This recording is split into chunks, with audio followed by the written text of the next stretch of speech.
मीठी मीठी बोलिया में। डाली दरंग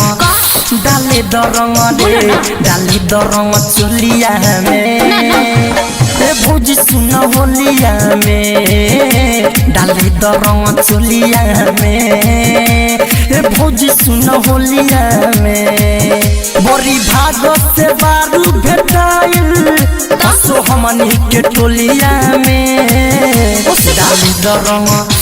डाले दरंग रे डाली दरंग चोलिया में भौज सुन होलिया में।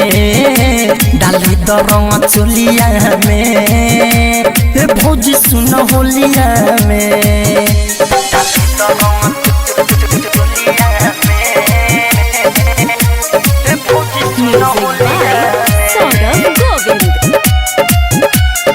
ज्योति रिकॉर्डिंग स्टूडियो घोड़ा सहन लखा।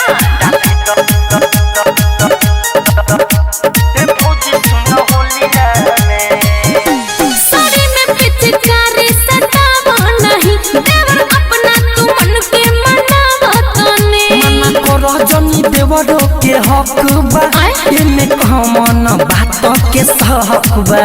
कोनो जबरदस्ती बा ए भौज सुना ना आवत कछुआल कि जिया जुराल अबीर लेके अपना तू झोलिया में। डाली दरंग चोलिया में भौज सुन होलिया में। डाली दरंग चोलिया में भौज सुन होलिया में। डाली दरंग चोलिया में भौज सुन होलिया में।